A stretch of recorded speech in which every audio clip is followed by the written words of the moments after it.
Hi, we are live. Welcome to the Finance Committee on September 8th, 2022. We have a couple of people on Zoom, so we'll go through the roll call, check in. Brian? Here. Josette? Here. I am here. Audrey? Here. Steve? Here. Jean? Here. Leanne? Leanne is on Here. Zoom? Yep. Larry? Here. Adrian? Adrian's not here yet, right? Okay. Doug? Here. Mark? Here. Mark Trudeau is not here. Kathleen is not here. Lisa? Here. And Scott? Here. Excellent. Well, welcome. We were talking because of where we anticipate some debate being, and for our audience, we're actually going to do the agenda in reverse. So start with Article 15 and work our way back to 2, if that's acceptable to everyone. Any concerns or issues? So let us start with Article 15 and the bylaw change.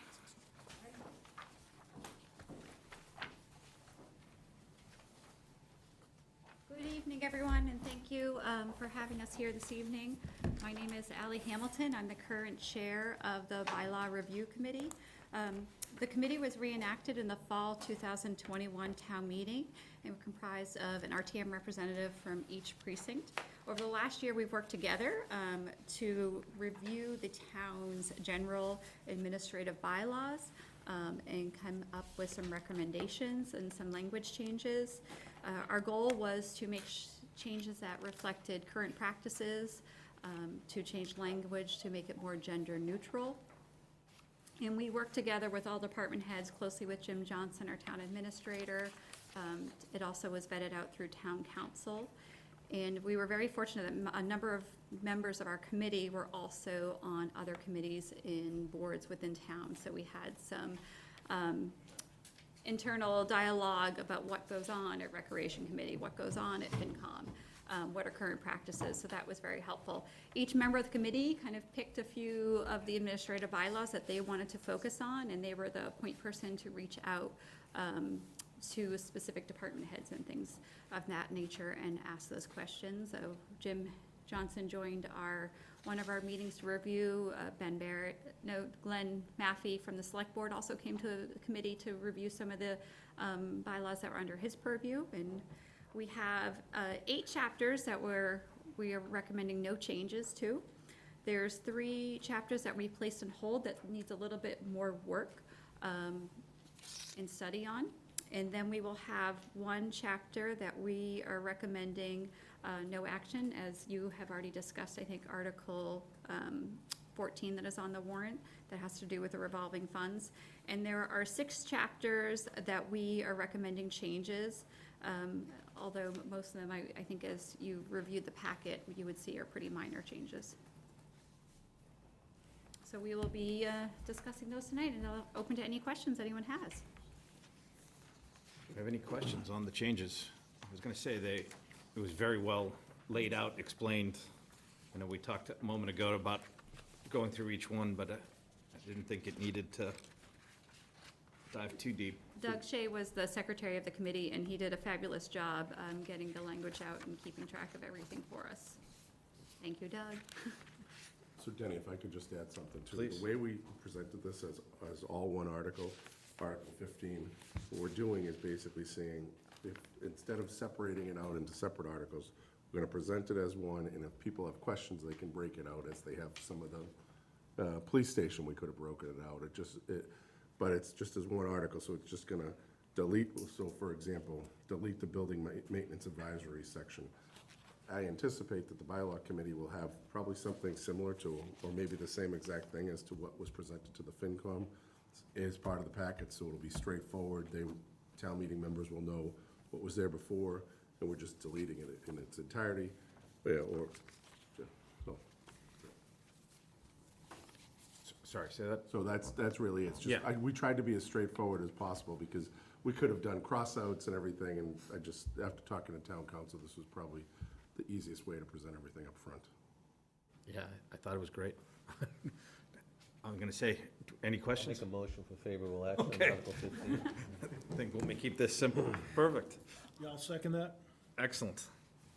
You got the, Larry and Scott, yeah. Larry Scott, thank you. I just have one question. Please. On Chapter 25, last part about everything televised for media coverage and meeting space available. So for the select boards and the FinCom, do they have to be televised and recorded? So we worked with Walpole Media as well.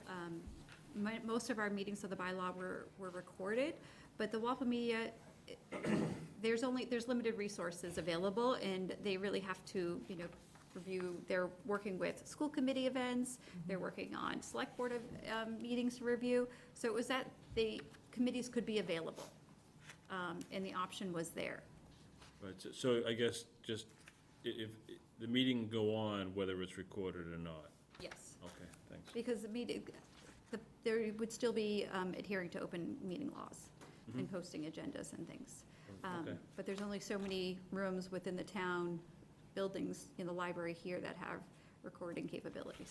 That's fine, thanks. Ancient history ago, under a previous administration, I think you were still on the board, Larry, at the time, we were told that they would be done by the media. We didn't have a choice, that the select board and the FinCom were automatically going to be done. I think the language has changed a lot over the years, but basically it was no choice. It was mandated if you were part of those committees. You were expected to be on the media. Ancient history. Can I have some more ancient history? I see you're keeping in the mailing of the warrant. I'm curious about that. So part of that language, we did go through town council, and it's maintaining currency with like the state law.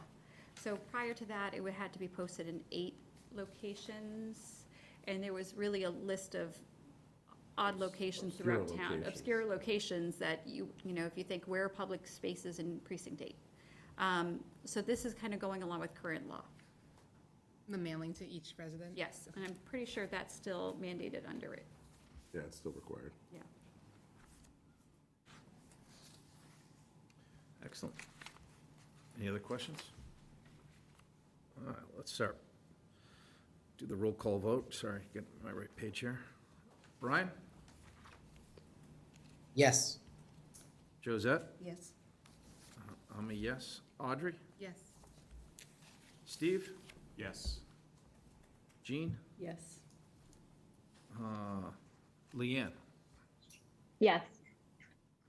Larry? Yeah, sorry, I jumped the gun on the questions. No problem. Adrian hasn't arrived. I'll cross that out. Doug? I'm going to abstain. Mark? Yes. Lisa? Yes. Scott? Yes. Excellent. So that is 13, 12, 1, 2, 3, 12, 12-0. 12-0-1.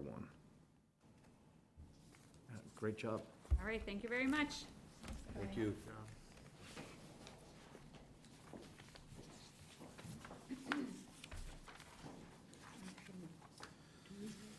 So next is Article 14 on the revolving funds. Yeah. So it's 11-0-1.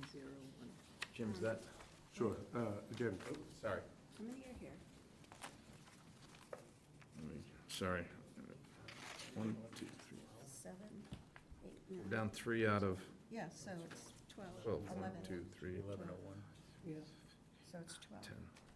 Well, no, it's 12 in total, so it's 11-0-1. Thank you. 11-0-1, yeah. That's okay. Hey, I was off too.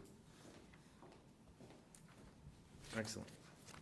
so the revolving funds, Article 14, touched upon this a little bit at the last meeting, and I mentioned at the last meeting, we were able to make that change that we were looking for to call it, instead of Turco Field Maintenance Turf Replacement Fund, we're calling it Synthetic Field Maintenance and Turf Replacement Fund. So I'll take any questions you may have. Larry? Just one. Are these limits, in other words, that a specific person has, like in a sense, check writing authority? It's limits that the account has in it. So I'll give you an example, like okay. the vehicles and equipments line, that has a limit of $200,000, the current balance in it is $63,000. The turf account limit will be 1.5, current balance is 196. So the idea is if it hits over that, there's some action has to take? If it's getting close to that, we'll likely have to come back and increase these limits. Modify. Yeah, yeah. Okay. Thank you. Other questions? Any motions? Motion to accept Article 14? Seconds? Mark? So, let me get Doug and Mark. Brian? Yes. Josette? Yes. I'm a yes. Audrey? Yes. Steve? Yes. Jean? Yes. Leanne? Yes. Larry? Yes. Doug? Yes. Mark? Yes. Lisa? Yes. Scott? Yes. That is 12-0-0. Perfect. Article 13. So I know school officials are here tonight, but this is a standard article that is included at every fall town meeting. These funds identified here, the $665 for Medicaid, $31,700 for student parking, and $1,600 for McKinney-Vento, is certified as part of our free cash. It's more or less just to pass through the school department, depends on these funds each year to come in, assist them with the budget balancing process. We've been doing it for 15-plus years, I think, now, so. Superintendent, anything to add? Yeah, I was gonna say, this is pretty straightforward. This is, as you described, money that just cycles, it's the legal process, correct? Yeah. Cycles, comes, Part of the budgeting process, but it comes in last year, we can't use it until it Till we get clears the free certification, cash. yeah. And then it goes back to the school department, which fulfills the requirements for your budget. Well, you've budgeted anticipating this coming in. We anticipated the receipt of the funds. Yeah. What is Medicaid reimbursement? Like, what do we? Thank you. I was just going to say, you have a lot of new people, so maybe you would highlight. How far do you want to go into that? As far as they want. Start reading. So I'll start at the high level. It's reimbursement from the federal government for services that are direct services and administrative expenses related to students with, who are eligible for Mass Health and are given things such as nursing services and medical-related services, could be OT, PT, those types of services. It's complex, to be honest with you. It's a federal government. There's a formula behind it that is very hard to project, so it's not a perfect number. Like, I put a number on a projected budget sheet, and then we keep our fingers crossed that that's accurate. So it's not an exact science. Okay. McKinney-Vento? McKinney-Vento We're aware is, of it because we've been dealing with it for so long, but Sure. there's a lot of people that haven't. yes. McKinney-Vento is reimbursement from the federal government for, it's a McKinney-Vento Act, reimbursement for transportation for students who are homeless that are entitled to go back to their home district. So if we had a student in Walpole and the family became homeless and they were living in Randolph or another town, those children are entitled to come back to their original school and continue their schooling because it's the least disruptive for this population of kids. And so the federal government provides some funding to offset the cost of transportation. Our number is very low, as you notice this year. The reason for that is that our parents of families that are homeless in Walpole are doing a lot of the transportation themselves, so they're reimbursed at the federal transportation rate, which is around 60 cents per mile. So it's a lot less expensive than what we've dealt with in the past, which is providing a special ed van or a special transportation, which is very costly. It could be $150 a day versus $10 a day. That kind of dramatic shift. So we're in a, as far as transportation and that expense goes, we're in a good position. Other questions? I have one, but I'm afraid to ask it. You got it. I'm afraid to let you ask. The student parking, That's for the parking in the school parking lots, not for parking in other parking lots in the town. Correct. So it's Walpole High School only, and it's $200 per student to park. The money goes towards offsetting our yellow bus contract.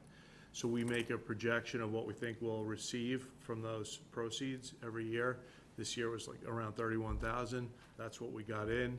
There's a line within our transportation budget that has that offset in it. So I'm able to deflate what I'm asking the appropriated tax dollars for by that amount, because we collect those receipts. And if you look through the goods and service budget, Doug, I know you looked through it, you would see that adjustment in that calculation for the So bus. there's no charge for the students that park at the parking lot on South Street? Public lot. Not that I'm aware of. Mark, that is a third rail. That's why I was You reluctant just to crossed over. ask. Okay. And we are the only people in town who pay to park anywhere. So that's you. the flip side of it. When is the last time that rate went up? Because, I mean, I'm just thinking back, I mean, my kids were in high school 10, 15 years ago, and it seems like it was about $200 then, too. Yeah, we've tried to keep it, we try not to raise it as, you know, we limit it as much as we can. And our contract goes up 3 to 4 to 5% on the bus contract yearly. So we're losing ground, and we know that, but, you know, we're trying to do the right thing when we can. So your budgets from last year, if I'm reading, was you budget 450 and so it actually, you're ahead of the game a little bit. So, all right, so I anticipated you guys were gonna ask that question. So that is true. And I said, like I said, it's not an exact science, and this is probably one of the most complex, if not the most complex part of our budget because of the lack of predictability, the variety of services being provided and the number of services being provided. So we received an additional $215,755. So what do we do with those additional funds, right? Because that's not built into my budget. I wasn't anticipating receiving those funds. So I went and I looked at where we are as far as special ed, because this ties directly to special ed. And I wanted to share with you some examples of overages that we have that start here. And remember, we're only a few days into the school year. So at this point, coming out of the gate, we had to hire 3 agency aides for our programs. We're in a situation where we can't fill all of our positions with individuals in town or outside of town. So we have to go to an agency. And the difference there is a difference of $30,000 to $50,000. These individuals we did not even have in the budget. So these are programs that are very complex, where we hired a teacher, but we weren't sure if we'd need an aide for this particular program. Turns out we did need 3 of these aides. We've gone to an agency for 3 of them because we couldn't find any other ESPs. We've done a lot of hiring of ESPs, but this year it's been extremely difficult. So that's $150,000 right there that wasn't budgeted for in our budget. We had to hire additional OT services, so therapeutic services in our budget, which is a hire of a permanent staff, so not an agency, but a 0.6, not a full 1.0 position, and that totals $40,000. And then directly related to our extended year program, because of the pandemic and because of the learning loss going on across the board in this entire community, probably the entire country, we've been put in a position where we have to help our kids catch up. And obviously we believe in that, we want to do that. That came with a cost of additional staffing. It came with a cost of incentivizing people, because people are not as inclined to work over the summer now. It's been a tough few years, and you're asking that same pool of teachers to work in this program, and it's an extremely difficult program to work within because of just the challenges that you're facing overall. So that program cost us $35,000 more this summer that we did not anticipate. So if you add those numbers up, you come up to about $225,000, and those are the ones that were quickly at my disposal to add together. There are other ones, but I'm not going to go on and on. So when you talk about the 215 and that fact that it wasn't in our projected budget, that is true, but also we have expenses that come up that are not in our projected budget. And it has been my goal, the superintendent and our school committee, to not come back to the finance committee for these overages. And so this is how we manage within our budgets. I also had to buy another special ed van. I don't go through capital because I can manage it within our budget. That's been going on for years, and Jim and I have talked about that at length. So just some examples. I'm happy to answer any questions you have. All right. Does the budget have a, when you do it, have a contingency line item for, assuming you didn't get the $200,000 odd, but factor in a contingency for things you just can't plan on, and you know they pop up a lot of times? I don't budget with a surplus. I budget for what I know I need. But our budget is large, as you know, and there are variabilities, and in some cases, those are favorable.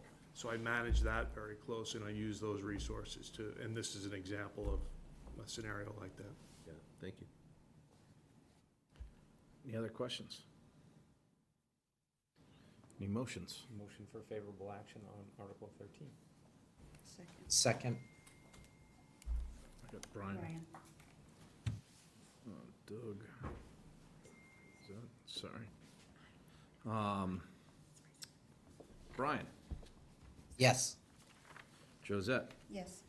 I'm a yes. Audrey. Yes. Steve. Yes. Jean. Yes. Leanne. Yes. Larry. Yes. Adrian. Yes. Doug. Yes. Mark. Yes. Lisa. Yes. Scott. Yes. That's 13-0-0. Thank you.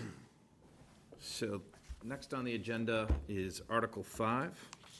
So, Mr. Chair, could I speak to Article 3, 4, 5, because they're kind of, the funding sources are all the same, and then if you want to break them up and vote how you may, because I can kind of explain to you my logic behind why I recommended what I recommended, so that's okay with you? So. It's fine with me. So the recommendation now, after your votes last week on the capital items, would be for $850 for Article 3, which is the OPEB, $650 for stabilization, and $650 for capital stabilization. That would leave the Finance Committee with about just over, almost $3.1 million left in free cash available. That is a high number to carry forward to the spring. There's a reason behind that. Earlier this summer, I was approached by members of the school committee. Initially, we had the high school, an appropriation on there for the high school. I believe it was about $1 million, and then I think about maybe $500,000 for Johnson. School committee officials asked to pump the brakes on that. We're in the middle of this middle school project. We met today. Sometimes we have 2-3 meetings a week. Let's get a good handle on that, see where we're at. We're supposed to get the bids in December, I believe, and have, it's December, right? January. Yeah, okay, sometime in the winter. Have a good handle on it going into the fall town meeting, and then if appropriate that money, focus on the high school if everything works out as we all hope it will work out. So that's the reason I recommended such a high number. And the thought process is, well, it's only really 8 months we'd be carrying that extra $3,093,000 on there. Initially, I had $1.5 million carry forward because I'm concerned about gas prices, economy. Are we going into a recession? All of the unknowns that our local receipts not gonna hit where we budgeted because FinCom asked me to push them a little bit. So all of those unknowns, I had initially said, let's just go 1.5 and see where we're at. So we're not in a position where we even have to touch stabilization. The first line of defense would be the free cash number, the current budget. We're not meeting expectations. So that's where I'm coming from with these recommendations.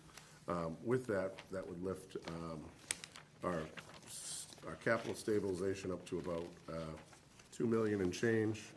I believe we wouldn't hit the 10% yet with the regular stabilization. For you newer members, we've talked a long time about having 10% of the operating budget in capital in the regular stabilization account. We'd be close to it, but we wouldn't be quite there yet. We currently have a balance of 9.6 in there. So with the 650, it would get us closer. We need, hopefully next year, we'd get up to that 10% because the operating budget's $108 million. And our OPEB is $7.7 million currently. So that was kind of the logic behind some of these three recommendations on all three articles, so that's kind of my introduction. All right. Doug and I had a conversation this week, and you had expressed an interest in changing that a little bit, so mind if I No. don't know the process here. No, so I'll just turn it over. I just wanted to have a conversation about it. I am prepared to offer a motion that moves 150,000 to OPEB and 500,000 into capital stabilization. I would rather have money kind of squirreled away into our savings accounts than kind of leave it open for those things that come up. If issues arise, funds can be pulled out at Springtown meeting with a 2/3 vote, so we still have access to the money if something comes up. My thought process is we have a $30 million high school renovation that's somewhere down the line. How long before that? I anticipate if everything goes according to plan, we'll likely be coming back to the Springtown meeting and asking for an appropriation in the, it's a broad number, but a $2 to $3 million range, one way or another, whether that be, it's not all coming from free cash, it will probably be through some older funds that are left over from some closed out capital projects. We likely would ask the select board for some of the ARPA funds, kind of piecemeal it together. We've gotten good at that over the years. So we've got a big need for the high school. I know we've got 30 to 40 million in capital needs. Last Thursday, we had a discussion about moving typical capital items into the operating budgets. That's another thing that will take away from our capital money. And I feel, and with Jim's unbelievable budgeting in my 4 years here, he's never been able to not resolve something. So I have faith in his ability to deal with issues that they come up. And so for all those reasons, I feel like we should take some of this free cash and move it into capital stabilization, 500,000 and 150 grand into OPEB. So, but and I don't mean to correct you, but what you would propose instead of the number, so your number would be a million. Additional, yeah. In addition. $1 million in OPEB, 650 in the regular stabilization as recommended, and 1,150,000 in capital stabilization. And honestly, we've talked too about this. That's how I knew what the numbers were. So I appreciate you not keeping me in the dark and being surprised tonight. I'd rather be prepared for this, so. What will that leave free cash at? That would leave free cash at $2,443,695. Hear you again. On the high school, $30 million, I think I've heard before, it's not gonna be an override. Are we just gonna reissue, in a sense, churn over debt? In other words, debt that's come down? We have debt that's coming off the books, and that's one of the reasons I'm okay if we not hit the pause button, but almost pump the brakes a little bit on, because the way Jody and I, and before that, Marilyn, we set up this was, there was some debt coming off in the 2-3 year range, it's a couple years out. We can afford it in a couple years, but there's like 1 or 2 years that both of us have struggled with, like, how do we make this work? So by doing this, it's okay, and putting it off to the spring or even the fall, because it's not, we're still going forward with the schematic design for the high school. We've signed a project manager and an architect up for it some time ago. We have an older appropriation that's in place, so it's not messing with the timing of the project at all. What's the process for reissuing debt? In other words, do you go through, I don't recall, you go through FinCom, you go through town meeting, you go through the boards? We wouldn't be reissuing anything. We would be coming forward with a request for authorization to borrow, call it $30 million. And we would have to, just as we did with the fire station, police station, we would give you this pretty big sheet. You'll see it projected out over 30 years. And the reason, it's the timing, because other projects are falling off that borrowing sheet that we work off of. So one of the things I just looked at, we have an exorbitant number of free cash this year, and we had a large number last year, but when I started looking back over the previous 10 years, and Jim had provided it in our first packet, averaged out for the 10 year, take away, what do we just finished fiscal year 22 and 21. So take 20 down to 2010. I think we averaged about $5 million a year in free cash, which obviously went to capital projects like we just did, putting money into OPEB, the typical things we do, and keeping a smaller number there. Now, this year and last year, there's plenty of reasons why we have a very large surplus. I don't think a lot of that is the federal government has helped offset expenditures through different ways. 1.7 million on a holiday premium or month for healthcare. That was this year. Last year, we got a half a month holiday. Yeah. So those two added up. So One-time monies. these things, we're not going to be that way in the future. I also think we've got some hard economic times coming in the next few years. I'm hoping I'm wrong, but, yeah. I like what Doug had suggested and let's put it away in, a little more into the capital stabilization fund particularly to get, and it's a 2/3 requirement, correct? Yes. To get out, which by the town meeting, so, it's nothing that we can spend too wildly from there. And still leaves just under 2.5 million in free cash, which is still an awful lot of money for Still the very town in healthy. free cash. Yeah. There were years when we were hoping to have like 300,000 or 400,000. Were we gonna have enough money to cover the snow budget? Based off of the storms that we were having that year, going forward. So we still have a lot of money left. So I think it's a great idea. So I got Mark first and then. Yeah, just a couple of questions. The different funds, stabilization, capital, and OPEB. Do we get a better bond rating if the stabilization fund gets over the 10%? In other words, instead of putting the money into OPEB or capital stabilization, put it into stabilization and get a better bond rating? Feel free to jump in after. Okay. So we did ask this. One of my concerns when this came up was, are the bond rating agencies actually going to hold it against us if we we take 650, put it in there, and possibly 8 months from now, we are taking it out, and then going to borrow a year later? And our financial advisor said, basically, this capital stabilization account was set up with the understanding it would likely go towards some type of capital, one capital or multiple capital projects. And the short answer was, no, they wouldn't hold it against you. As far as those three funds, what's asked, on the bond rating calls, we're generally asked, where are you at with your OPEB? Years ago, we were never asked about that. That wasn't even on the radar. They'd like to see you contributing something, sticking to the plan or the guideline that you agreed to years ago. That's always asked. What are you budgeting for? They like that we're budgeting 500 each year. They always say the same thing. We'd like to see more, but we understand that it's a long-term liability. So the answer to your question is, I think we have a good little bit of diversity between these three accounts, and they're pleased with what they're seeing. Jody, anything? Yeah, just that it's definitely a balancing act between stabilization and the free cash and OPEB. The free cash and the stabilization definitely helps our bond rating. But again, like Jim just said, OPEB, they're always asking. And, that number is just gonna keep going up, so we really need to pay attention to that. So to withdraw from free cash, it requires a town meeting? Use funds. So it's not even withdrawing, it's sitting there. No, it's sitting there, but say we're going to use it, the finance committee doesn't have the authority itself, it has to go to town You have to meeting. present it to you, whatever, just as we do with regular capital. We present it certified, it's part of our certified free cash. Right, okay. Here's the- So the difference then is whether the cash is, if it's in free cash, we only need a 51% majority of the town meeting. If it's in stabilization, you need a 66 or 67%. So it's roughly a 16%. You gotta convince these extra town meeting members to do it. Yes.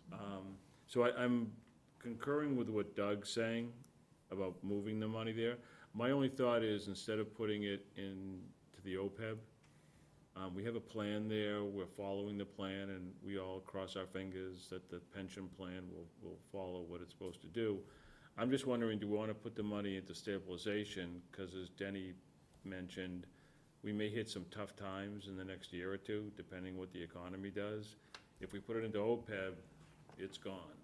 If we put it into stabilization, and the town really needs it, the town meeting has the authority to, so I agree with the concept. I'm just wondering if stabilization's a better place. Thanks.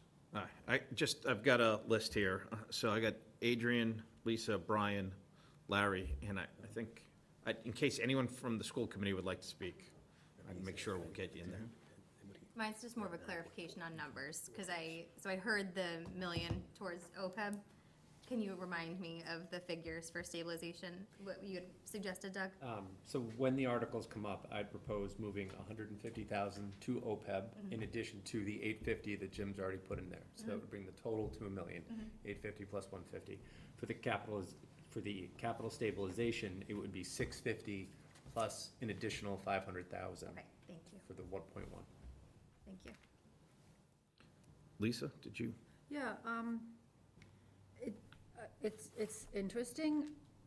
I feel that town meeting, it's very hard to get 2/3 at town meeting, and if we really did feel that we needed that money, it's not coming out without a big fight. So I guess I'd like to ask, through you, what do you guys think, Jim and Jody, about a different approach? It's a judgment call, and it depends. Honestly, this is a brand-new town meeting. We reset almost all of the seats. I think last town meeting was a different tone. The honest answer is I really don't know. I think if it's presented to town meeting, just as, we've gone for the 2/3 vote before for the various buildings in here. It's failed before, it certainly has. Sure And has.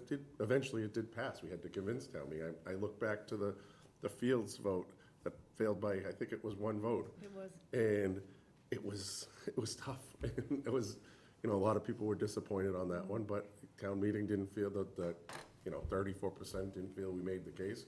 We came back, tightened our belts, made some changes, and proposed something different. So the answer is I don't know, I'm sorry. Jody, You don't know what you prefer between, your proposal and Doug and Denny's?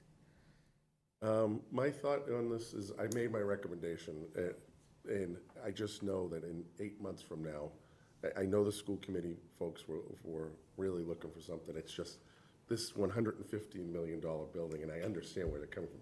It's a lot, and we want to make sure we get this thing right before we go forward and provide them with a proposal for a potential $30 million and explaining that. Because in that $3 million that we came up with was just a general rule of thumb. It always is 10% of your construction budget, so that's where we picked that. But by the time we come back to the spring town meetings, we will have better numbers. I think it's gonna be less than the $3 million, I really do. I've asked the architect and the OPM, I'm gonna need your numbers. They've given me estimates. We haven't negotiated those down. Just from seeing where they're at, I'm feeling confident in that. Okay, thanks. So I got Brian next. Okay, Scott. And Lee and Thanks, Denny. I just want to make a comment, and I applaud both Doug and you for bringing this forward. I'm a big fan of us trying to keep putting money into OPEB when we have opportunities to do so. Walpole has been a leader in this space compared to some towns that are doing nothing. So I want us to continue to lead and take care of this liability that we do have when we can. So I appreciate you both for making the suggestion, and I would support it. Excellent. Larry? Just for context, Jim, you mentioned we're trying to get to 10% for stabilization based on what we have now, approximately 9.4%. Yeah. And I think we'd have to put in 1.2 approximately Yeah. to get close. into 10.8. Yeah. Okay. That's why I think next year if we're, What, I'm hoping, yeah. Yeah, so we're, We'll be there. I'm glad, we're pretty close. Something else now, I'm forgetting. You mentioned the high school contingency. What's the contingency line item now in the budget, if there is one? I don't. For the high school? Or Yeah, I mean, for the middle school, I'm sorry. Was it 614 million? Approximate.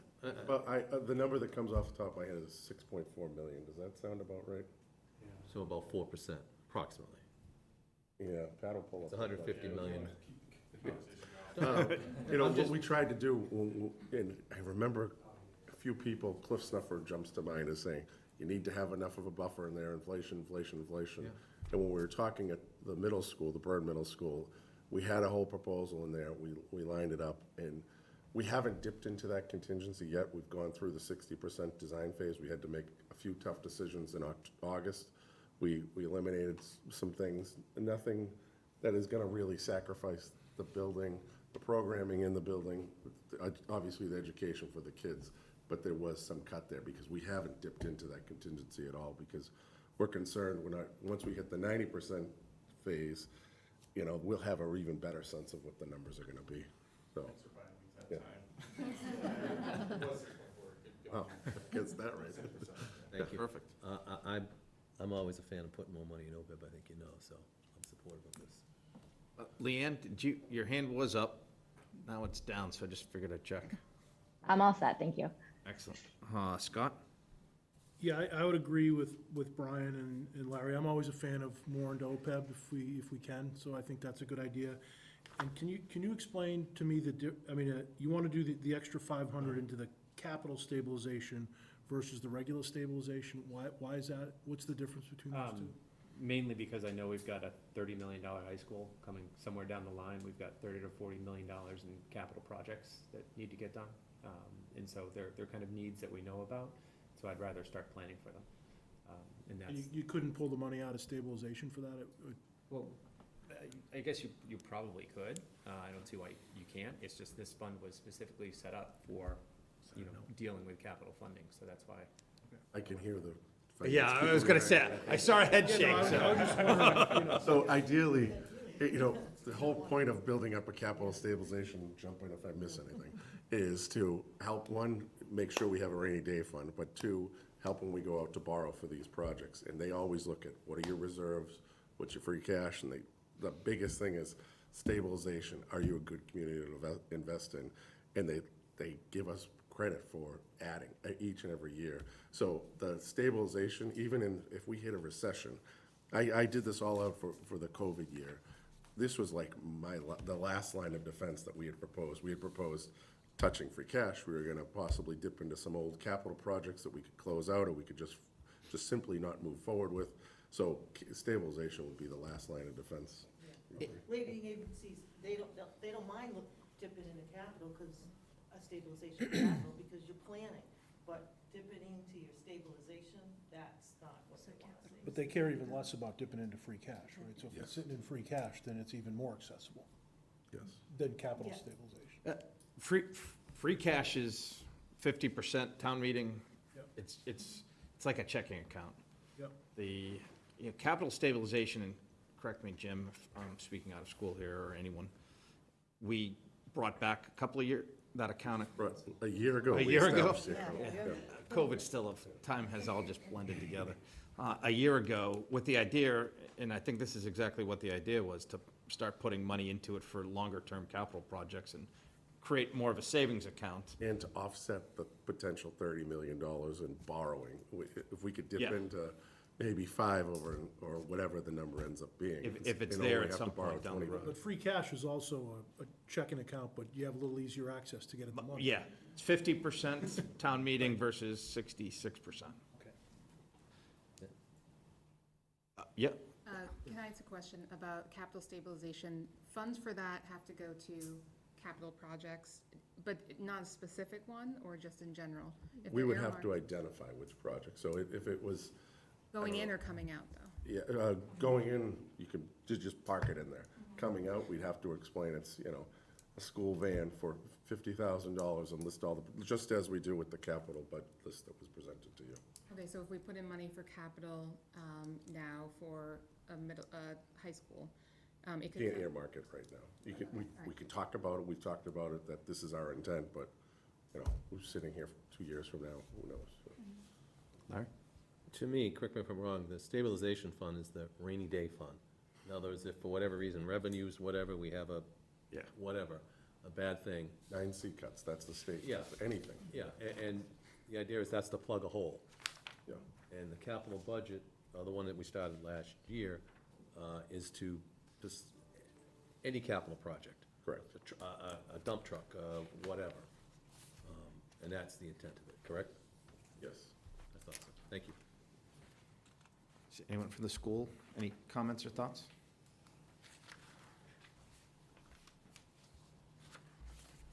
Thanks. So, we went through the capital budget process recently. We also spoke with the select And board. Nancy, just, could you Sorry. introduce yourself? Oh, good point. Not everybody knows you. Sorry. Just to be Nancy safe. Gallivan from the school committee.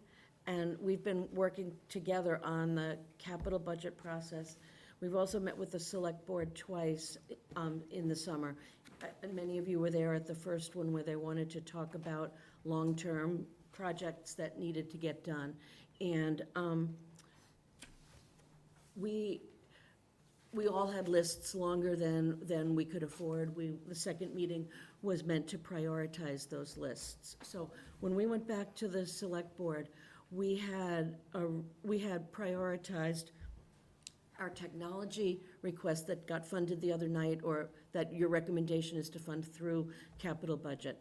And beyond that, we knew that we're concerned, as Jim was saying, about funding the middle school project. We want to see where that ends up in December. So we said we may need some money for that if, in fact, the construction market falls apart. We're hoping it doesn't, obviously.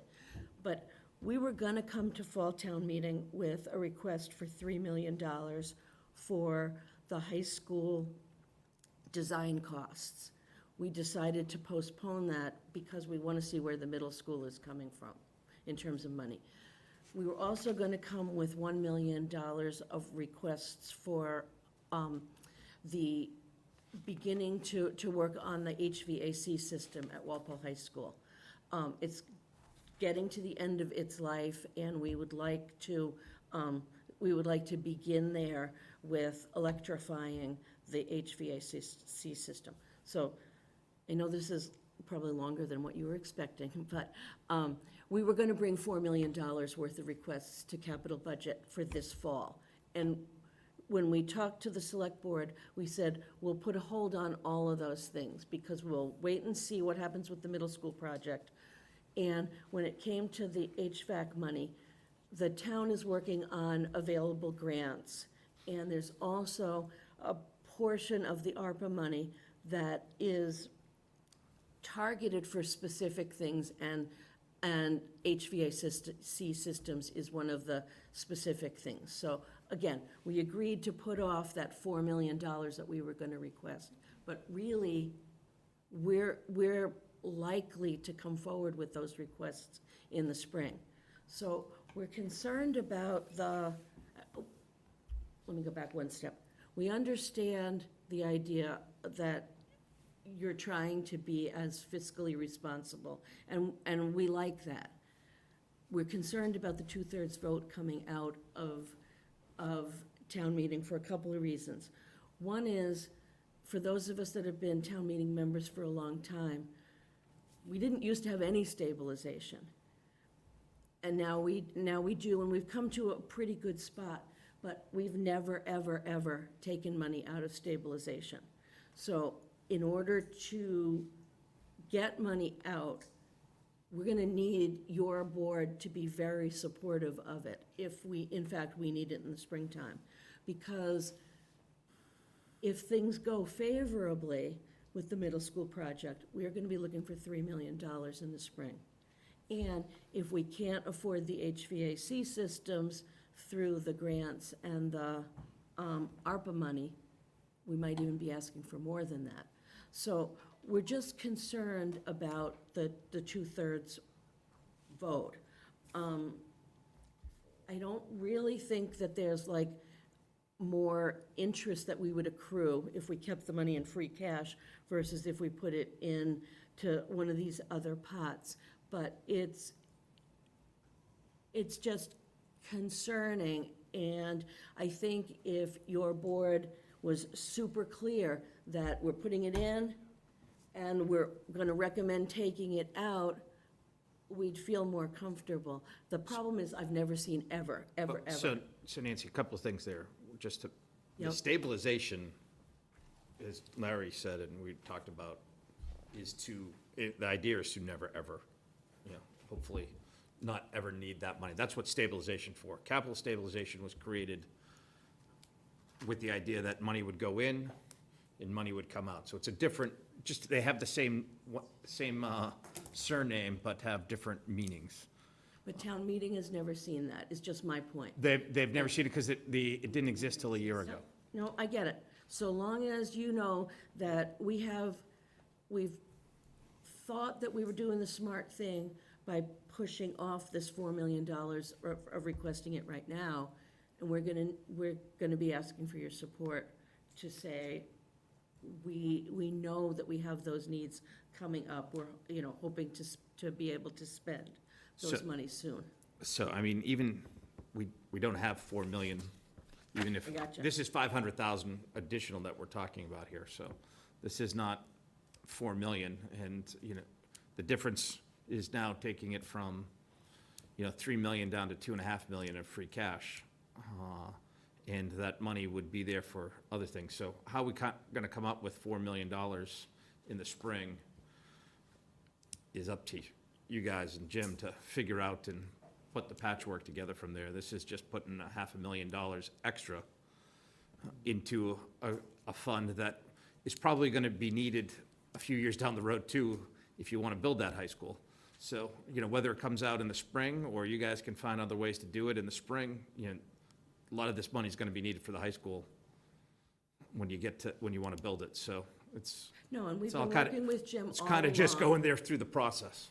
Yeah, we knew we had this chance to talk to the select board, and we just wanted your board to have the Yeah. same level of information, because it's a lot of money, it's a big, you need to find ways to work together to make it happen. Yeah, perfect. Larry? Question on the high school. We alluded a little bit that debt's gonna roll off and you're going to, in a sense, refund it that way. Out of 30 million, do you expect to be 30 million of new, in a sense, debt rollover? Or is it gonna be a mix of 25 million of debt rollover and 5 million of capital? Right now, we're planning 30 million. We're just programming in $30 million, and that's conservative. I'd like to fund it with other sources, as we have done. Right, but in theory, I know it's theoretical, that there's 30 million of available debt capacity, I'll say, Yeah, to do it. within the next few Hopefully. years, yeah. And again, if it comes in at 30, who knows? Yeah. Thank you. Mark?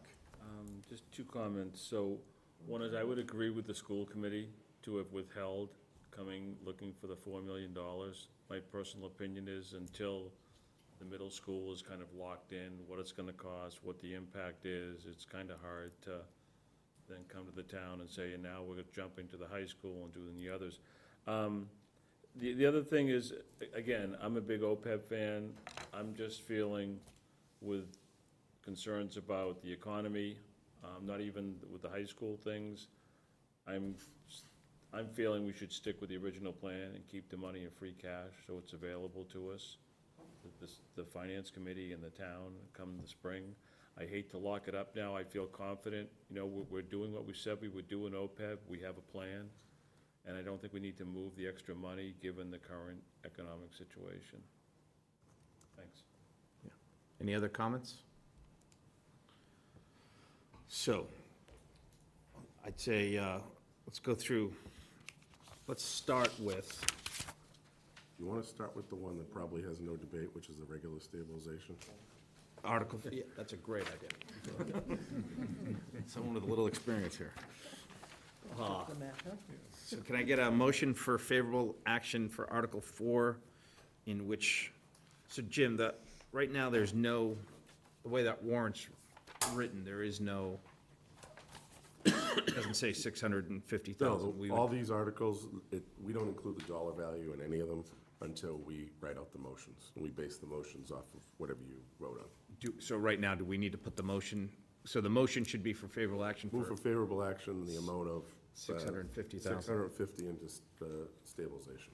from free cash. Can I get such a motion? A motion, that will get us from 88 point whatever to 94 point something, so it's good progress. We got Larry, any seconds? I'll second that. Brian. Excellent. Any other comments, questions? If not, Brian? Yes. Josette? Yes. I'm a yes. Audrey? Yes. Steve? Yes. Jean? Yes. Leanne? Yes. Larry? Yes. Adrian? Yes. Doug? Yes. Mark? Yes. Lisa? Yes. Scott? Yes. That's 1300. Excellent. So for Article 5, I get a motion, and I need a dollar amount. Can I make a motion to amend? There's no, you would actually put forward the motion, there's no motion Then to I would start like to with. put forward a motion to increase the 650 from free cash up to whatever that math is, 1.1 million, 1.150 million. So we're increasing 650 by 500,000 from free cash into stabilization, capital stabilization. So that would be my motion. So the motion is to transfer 1,000,000 1,150,000 from free cash to capital stabilization. capital stabilization. Do I have a second? I'll second. Larry? This is Article 5. Doug and Larry? Yep. Okay. Any questions, comments? If not, Brian? Yes. Josette? Yes. I'm a yes. Audrey? Yes. It's not an easy one. I agree. Steve? Yes. Jean? Yes. Leanne? Yes. Larry? Yes. Adrian? Yes. Doug? Yes. Mark? No. Lisa? No. Scott? No. So and no abstains, so that is 10-3-0. And it's Favorable action. Scott and Lisa and who else? It was Mark, okay. Scott, Lisa, and Mark. Thank you. Okay, Article 3. You can get a motion for Article 3. I would like to make a new motion, substitute motion, whatever you want to It's, call it. yeah, it's just a Just a motion, because there motion. is no dollar amount, so it's the same motion. To increase the amount being sent to OPEB from 850,000, increase it by another 150,000 to a total of $1 million. So a motion for OPEB funding from free cash for $1 million. Do we have a second? Second. Larry? Any questions, comments? Nope, seeing none. Let's vote. Brian? Yes. Josette? Yes. I'm a yes. Audrey? Yes. Steve? Yes. Jean? Abstain. Leanne? Beneficiary. Yes. Larry? Yes. Adrian? Yes. Doug? Yes. Mark? No. Lisa? No. Scott? Yes. So that is 10-1, correct? Josette, did that math work? 10 to 1. Yep. So No was abstained. Mark and Lisa and You Jean abstained. Okay. That, Thank you. that now leaves us Article 2. Article 2 is for budget adjustments to the fiscal year '23 budget. Jim, you want to talk? Sure. We talked about it the other day, but. Did let's talk just about remind some of everyone. these items. The legal was at the request of the Board of Assessors, and they've asked for additional funds in there to deal with some, I think Jack Fisher, and I should have introduced him at your first meeting. He's the chair of the Board of Assessors. He explained that they have some potential cases that are outstanding with a few of the larger taxpayers in town, and they're concerned. They've asked for that, and then have asked for additional funds there for the some of the land use issues we're dealing with. Town clerk salary line, talked about that, the contract amendment and the extra funds needed for the election workers. Finance department, the salary line, that's the assistant town accountant that we hired. That's higher than what we had budgeted because the other person left. Board of Assessors salary line, that's due to the hiring of a deputy town appraiser, which is a new position, which is supported by the Board of Assessors and Select Board. And then we broke out, initially I'd given you a $60,000 figure for just general gas and fuel and diesel. Jody, at her request, had asked for, in order for her to better track it and provide real dollar value numbers going into the next year, we broke it down specifically by department. So Based on our projections, we need about 24,000 in the police fuel line, 29.5 in the fire fuel line, 15 in cemetery, and 4,000 in parks, for a grand total of 217,500, with 50,000 coming from the overlay account and 167 coming from taxation, which would be the expected new growth figure. We had budgeted $950 for new growth, and after speaking to the town appraiser, he's comfortable with that additional 167.5 in there. Is this total less than the one you presented? It's less by $1,000. So Jody did her thing, and it's $1,000 less. Thanks. Other questions? Larry?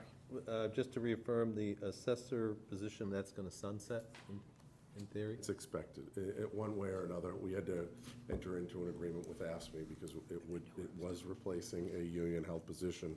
They agreed to do that with the clause that they would give up a position for now for a few years, but they don't want to give it up in perpetuity. So I'd have to negotiate with them to get it out of the contract altogether. So we're not adding to the personnel in the department, it's more of a reconfiguring in there. Yeah, keep going.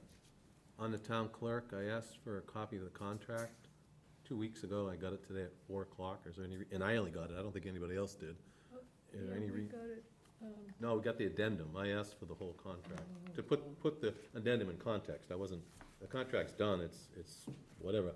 Can I just ask why you wouldn't share it with everybody and just me? I misunderstood last week. I thought you were looking for the addendum. That's why I provided it to them, and I did. And quite honestly, Aoife was away on vacation. I was a little lost without her, and Christine got it. I would ask that you just share it with everybody so they know going forward. Thanks.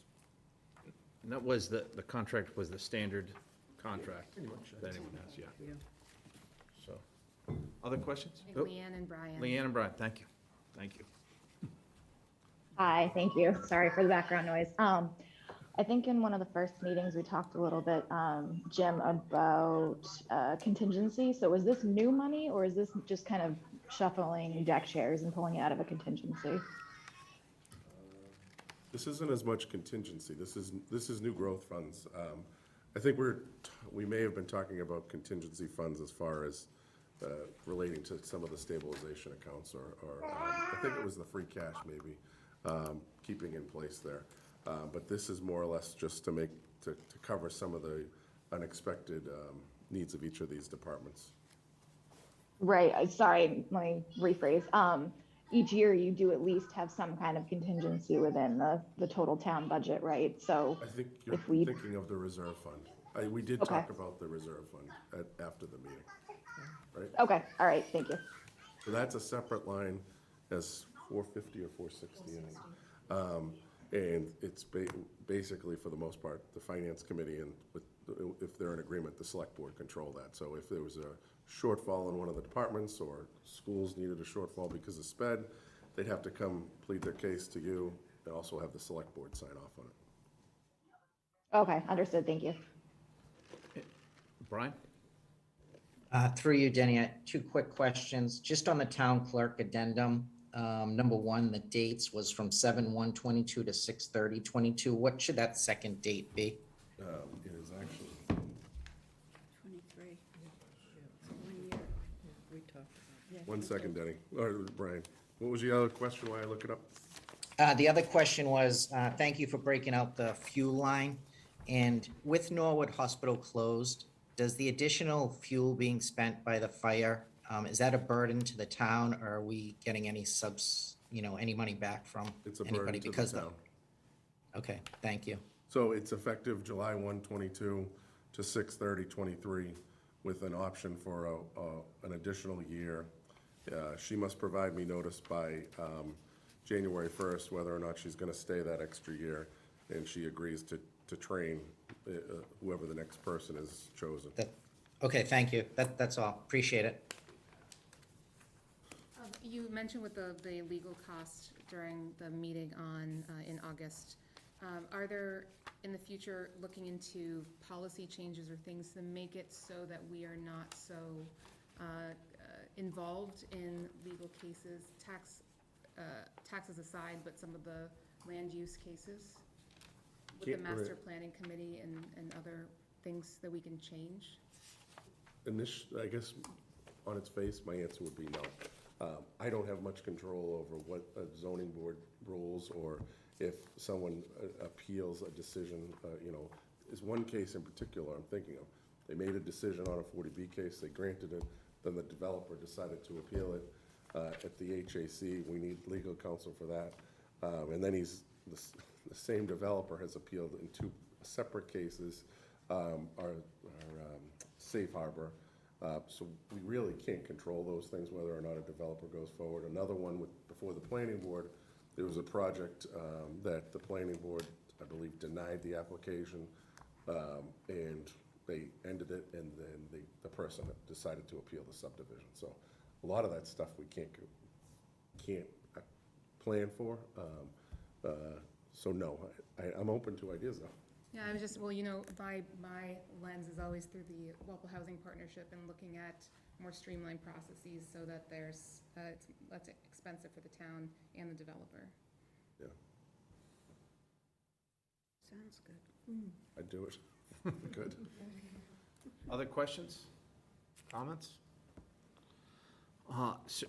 So Jim, just the numbers again, So Jody and I actually spoke about this.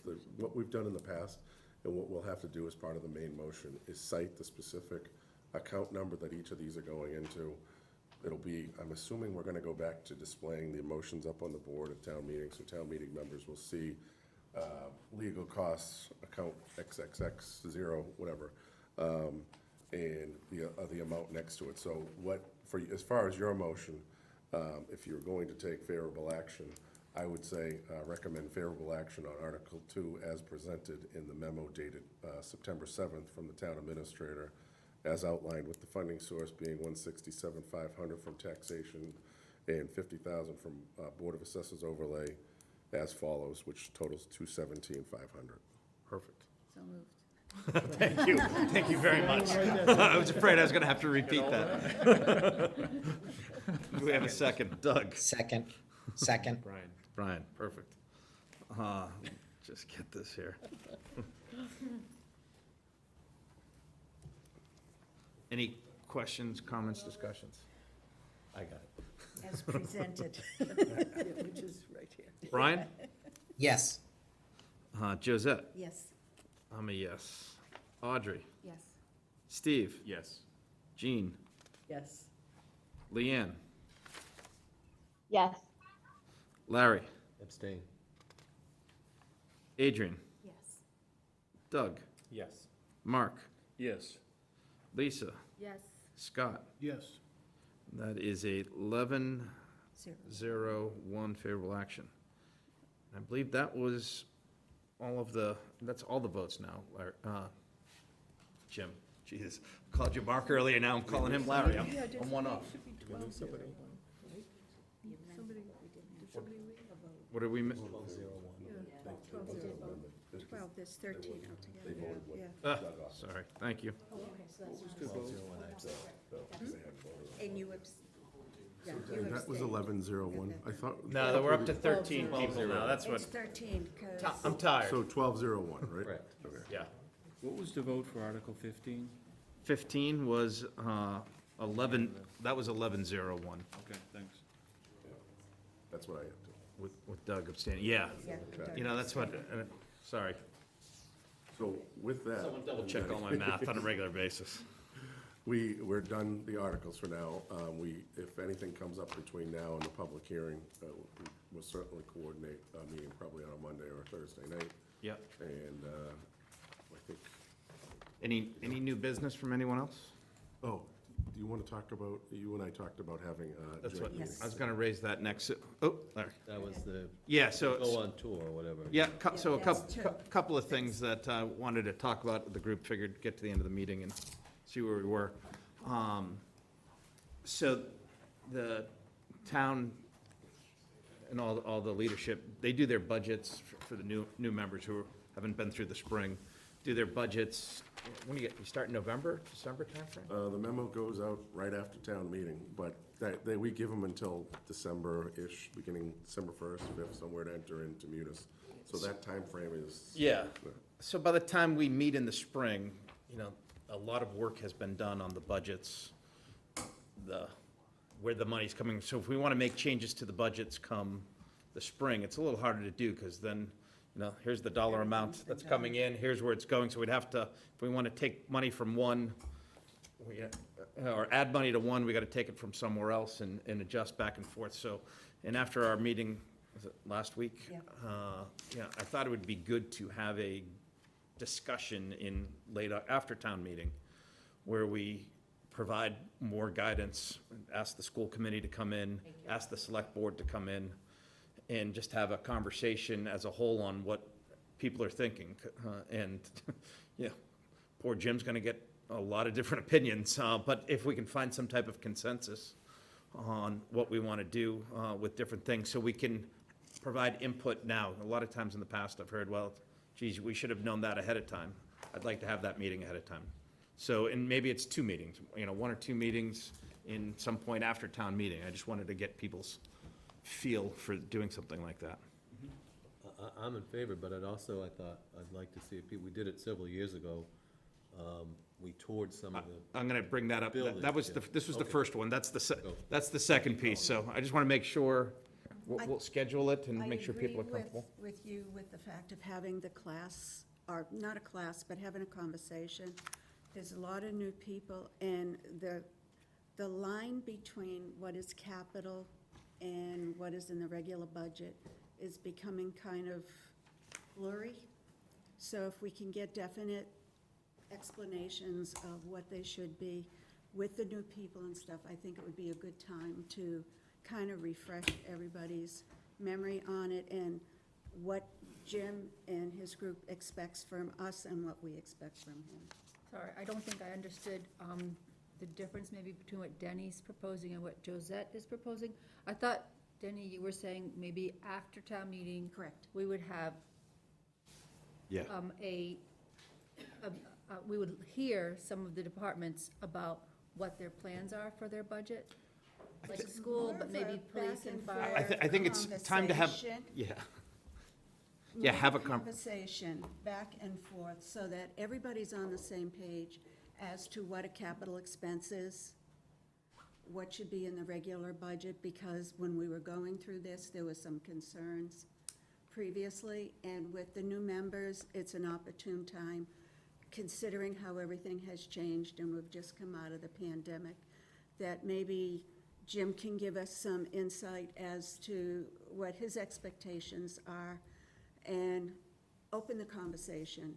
So I'm more interested in what I thought I heard Oh, well, first, it would be- which was inviting groups, school, but I'd like police also to give us a sketch, a skeleton of what they're thinking they'll talk to us about in the spring, so that we have some time to think about it in advance of that meeting. I feel like that would be helpful, if that's what you're proposing, Danny. There was, along those ideas, I was proposing an open idea to have the conversation and see where it goes. We haven't done it before. I always feel like we're responding and looking things after the fact. I was trying to be more proactive. I agree. In getting ahead of it without changing the whole town's way of doing things, so. I was kind of looking at it on a smaller scale to start.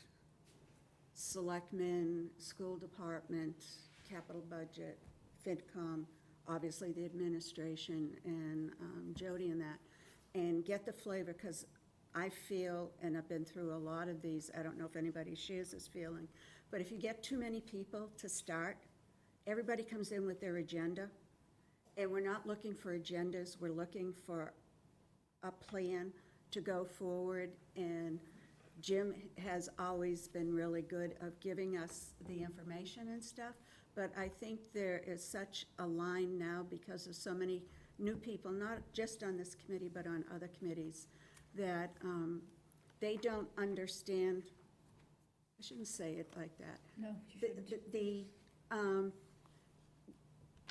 The difference between capital budget, the difference between regular budgeting, how it's done, what you're looking for to make a clarification between the two different budgets and how that whole process comes together. But I think that, from my perspective, that the more people to start, if you can keep it to like 30 people, that's a lot of people with a lot of different ideas. And then, you know, you can bring in the police department. And we've done that. We've done that with the police department. We've done it with the fire department. Done what? Have them come in and tell us what their needs are going to be. That's what I'd like to do. And, you know, going forward and stuff, and that's been done. I'm thinking we have 2 meetings then. Yeah. Exactly, Yes, yes. yeah, It's yeah. too much information So for we one. do like the round, so one of the things I'd love clarified is like OPEB, and Larry, I'm not singling you out, but every year, it's like, where's that old OPEB memo? It was before you were on the committee. I'd like to just put it on the table when the broad discussion with the FinCom, school committee, select board. A lot of the members on the select board were not here in 2018, and say, this was what we adopted as kind of our game plan going forward.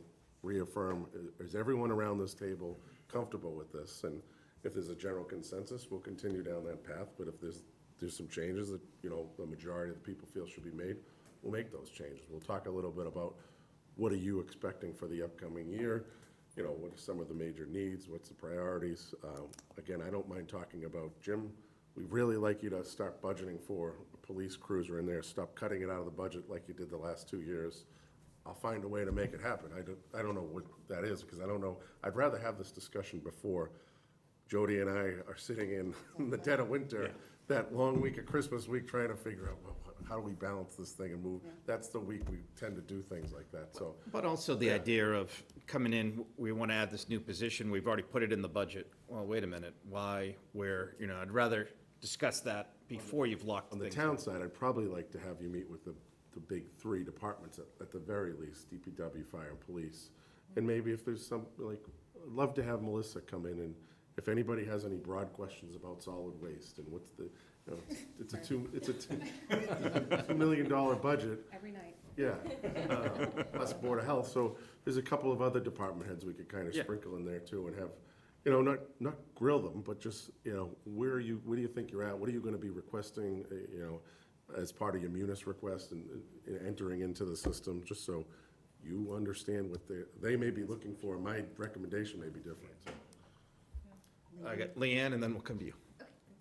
Leanne? Hi, yes, thank you. I'm definitely in favor of the educational process that's out there right now as far as, you know, understanding and then talking to the individual towns. But I do think we need to be respectful too, that we're not asking the different committees and Jim and team to present the budget before the budget is put together, if that makes sense. So they're presenting it multiple times. So maybe keeping it, you know, light, you know, open to just discussion and conversation, and less, I think somebody had already brought it up, like less, you know, bringing their agendas to the table. At least from my perspective, would be really helpful just to kind of understand at a very high level what's being put out there. That is the exact idea. Definitely don't want to have the budget ahead of time. But what I'd like to, from my opinion, is anything significantly different than prior year, you know, that people are thinking about now, we can maybe have a discussion on, so we're not seeing it locked in and then it's too late to do something. Or it's never too late, but it's not easy for everyone to do something. So what we always say is, well, next year we should do it differently. And then it's a year later and we're trying to say, I think we said this last year and we forgot to do it. So just trying to get ahead of the game, that's all. Larry? I think it's more about maybe, hearing all this, it's like strategic planning. Yes. I really, that's the more I think about that. So in other words, that we have this conversation with various departments, whatever. What are you trying to do over the next, I don't know, 2 to 5 years, something like that? I was gonna say, as a board of directors, In a sense, yeah. having the leadership team put together their budget and everything, but we're providing the guidance and oversight. I have to do one every year. Yeah, So, I mean, that's kind of it the idea changes. behind it. Sorry, That's I okay. skipped you. No, as a new person, I do think it'd be very helpful, and I think it probably would have been very helpful to have prior to this. I know that, like, we got appointed and then we jumped into meetings, but I think it would be huge, especially I think what Josette was saying about just the overlay, like the lay of the land. I'm just sort of figuring it out as we go, and People have been very generous with their time in helping understand things, but I am very much a proponent of us doing both of those meetings. And I think it'll make the spring more efficient too for everyone. Yes, much more efficient for you too. So thank you for offering that Mark? time. I was thinking like a first meeting, maybe just on like, logistics. Here's the town government, again, getting into the budgets, like who does what to who, how does the whole thing, how does capital fit in, how does operations? So then when we talk with the different departments, school and others, we have the understanding of, okay, here's how their activities fit in to it. And then have the follow-on with meeting with the departments to say, okay, you're planning this, so I can expect your capital budget, that's where you're gonna put it, right? This is what you're gonna do. Yeah. The other thing that I'm wondering about, is it possible, like in the capital, especially the vehicles, there's what, 100 and some odd vehicles? I think, it's Yeah, so 170. what I'm wondering is there like an independent review that says a police cruiser should be replaced every 3 years, or every 100,000 miles, or, because I'm just thinking it would help us from a budgeting the vehicles, because frankly, when the police chief and the fire, and others come here and say, it's time to swap this out, it's got so many miles, I have no idea if it really needs to be swapped out or not. So that's why I'm wondering, is there like a model, fleet model in place that says every 3 years or every 5 years and 120,000, and if it needs something different, it's because it got beat up, traded early, or it's still going good, keep it. But does that make sense, or is that just more? But it's not like this is the way it is. That's one of the reasons why we have the 5-year plan. Because as part of the 5-year plan, we had the fire engines come to mind. We had 2 fire engines out, I think, a year or 2 apart from each other. We looked at it and we said, we could really lock up these prices. Prices are climbing like crazy, and we moved them up. Because one, Deputy Barry was able to get a grant for $500,000. So we need to be a little flexible in it, but I'll see if we could put something together for you. But that's what the 5-year plan's there for. Right, okay, the plan's out ahead of time when they plan to swap it. And we actually added a 6th column to it that just basically says out years, because we don't want any surprises. One of the out years that I'm thinking of is the 4 elementary schools. I think in that, I have 25 million budgeted. So someone said to me last year, where'd this 100 million come from? I said, we have to start planning to address these needs at these middles, or at least show it on the plan that we're at least thinking about it. These elementary schools. Yeah, so the idea, this is I said 10,000, might even be a 30,000-foot overview. We're not here to do the budgets for them, but to get ahead of the game, and when we meet and look at the budgets, we shouldn't be surprised, or if we are surprised, then when we start to dig in, no one should be surprised at that. And one of the things I could do, Denny, too, is, and I'm not singling out new people, but it's more or less, even the people the last couple of years, we've only had, you've come on, you've like, it was sort of piecemeal, and you learned as you went, I'm assuming, but no one ever really said, well, this is how I do the local receipts, and this is the way, I look at the 3, the 5, and the 10-year averages and the local receipts, and what are we comfortable with? It's more of a give and take between Jody and I, and eventually you people, but we could kind of go over that and explain the different funding sources and everything that make up the revenue side of the budget.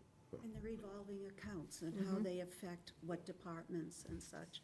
And it Also- sounds small, but, I mean, because some of us have been dealing with it for a while, but for a lot of people, they haven't connected the dots. And I think at this point, it's an opportune time where we have an early town meeting, and it's not like we're right against Thanksgiving. We can have the overview. Month and a half there, we can, Yeah. I was also thinking it might be advantageous for the department heads, just from the blink test. They tell us their plans and they're looking at our faces and saying, you wanna do what when you come up with this budget next time? So help them with their planning as well.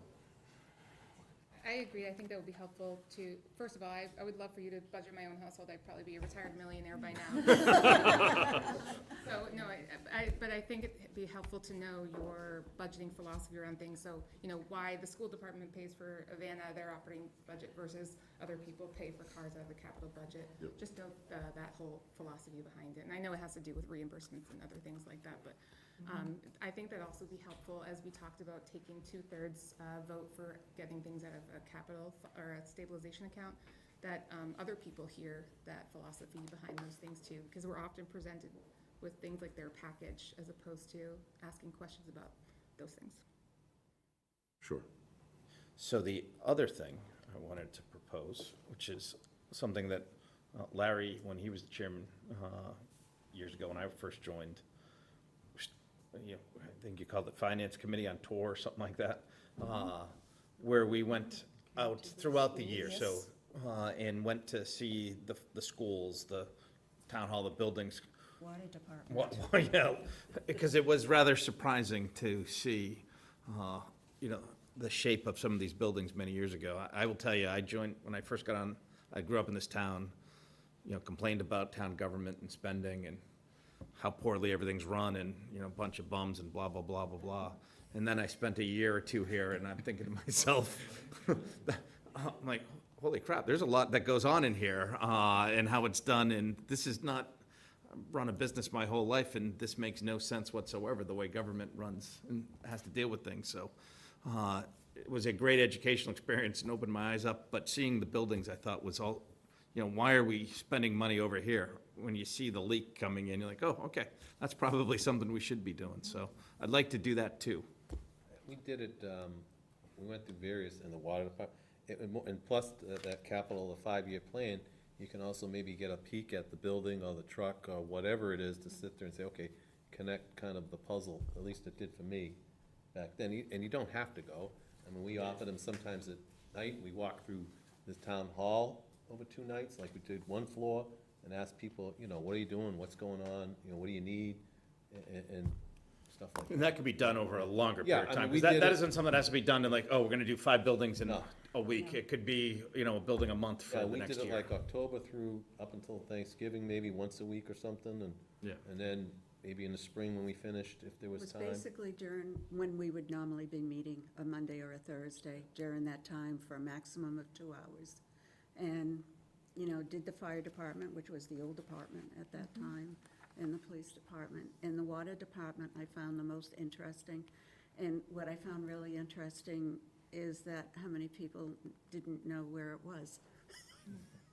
What we could do too, I think the select board's done this, is we've had meetings out in some of these buildings, like the police station, that could easily accommodate the finance committee, COA, same thing, as the spring progresses. And we also had basically said, like you said, Larry, Tuesday night, we're gonna be doing a tour of Bird Middle School from 6 to 7 or 6 to 8. Don Anderson, who's our building maintenance guy, will meet you out front, take you for a tour. Whoever shows up, shows up. Yeah, Just, I don't think that we need a quorum to tour the building. No. And whatever you said was not written down. Yeah. No voting, nothing, no Yeah. formal meeting, it was very informal. Casual. And we had usually a department head or, the DPW director walking us around the DPW yard and showing us what's going on there, or fire chief, or even in town hall, we talked to different department heads and just. It was very useful to have the knowledge, so when you're dealing with the budgets come the spring, you can actually relate to what that budget is for, who the person is it's representing. So, from listening to the feedback, it sounds like people are in favor of doing those 2 things. Excellent. So we will put a schedule, we'll propose a schedule after town meeting. So our next scheduled meeting is the public hearing, October 6th? October 6th. And that is here, Jim? yes, it's in this room. Perfect. Any other questions? Is it has been comments, at the thoughts? COA Yeah, that's what, Yeah, that's one of the things Patrick had asked me about. We're good, we haven't posted and advertised for that yet, but we're good to go with 7 PM on October 6th here. yeah, That's okay. and we would start the public hearing at 7, or Yeah, We could just go right in, we there's can nothing. Cover, if anything, we'll have it on your agenda, Yeah, TA update, miscellaneous town. I didn't want to meeting start, update, say, et cetera. we'll start at 7:30 and then we're all here at 7 just staring at each other for half an hour. Aye. Yeah, we'd find something to talk about, but, excellent. Aye, is there anything else from anyone? If not, is there a motion to adjourn? By Josette, seconded by Larry. Second. And I've got Brian, Yes. Josette, Yes. I'm a yes. Audrey, Yes. sorry, I gotta get this closer. Steve? Yes. It is. Jean? Yes. Leanne? Yes. Larry? Adrian? Yes. Doug? Yes. Mark? Yes. Lisa? Yes. Scott? Yes. That is 13-0-0. We are adjourned. Thank you, everyone. Don't you think we